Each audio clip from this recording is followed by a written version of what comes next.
ഇപ്പോൾ വാദി പ്രതിയാകുന്ന അവസ്ഥയാണെന്ന് തോന്നുന്നു. പിണറായി സർക്കാരിനെയും CPMനെയും പ്രതിരോധത്തിലാക്കിയിരിക്കുന്നു PV അൻവറിൻ്റെ ആരോപണങ്ങൾ. ക്രൈംബ്രാഞ്ചിലെ രഹസ്യരേഖയടക്കം പുറത്തുവിട്ട് വെല്ലുവിളിച്ച PV അൻവറിന് പോലീസിലെ അടക്കം രഹസ്യവിവരങ്ങൾ ചോർന്നു കിട്ടിയ സംഭവത്തിൽ ഇന്റലിജൻസിനോട് വിശദമായ റിപ്പോർട്ട് തേടി DGP. പോലീസിലെ വിവരങ്ങൾ ചോർത്തി നൽകിയതിൽ ഉദ്യോഗസ്ഥർക്ക് പങ്കുണ്ടെന്നാണ് പ്രാഥമിക രഹസ്യാന്വേഷണ റിപ്പോർട്ടിൽ പറയുന്നത്.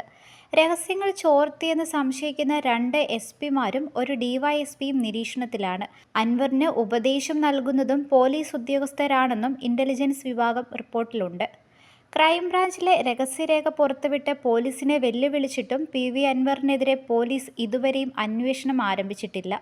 സന്ദീപാനന്ദഗിരിയുടെ ആശ്രമം കത്തിക്കൽ കേസിൽ വീഴ്ച വരുത്തിയ ഉദ്യോഗസ്ഥർക്കെതിരായ നടപടി റിപ്പോർട്ടാണ് അൻവർ ഫേസ്ബുക്കിലിട്ടത്.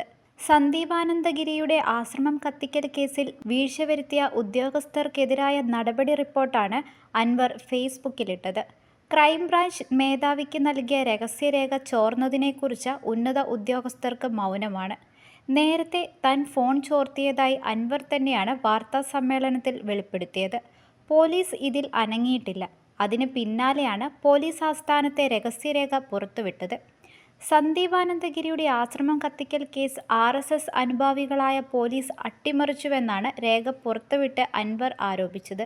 കേസ് ആദ്യം അന്വേഷിച്ച ഉദ്യോഗസ്ഥർക്കെതിരെ നടപടി ആവശ്യപ്പെട്ട് ക്രൈംബ്രാഞ്ചിലെ അന്വേഷണ ഉദ്യോഗസ്ഥനായ DYSP ഷാജി ക്രൈംബ്രാഞ്ച് ആസ്ഥാനത്തേക്ക് അയച്ച റിപ്പോർട്ടാണ് ചോർന്നത്.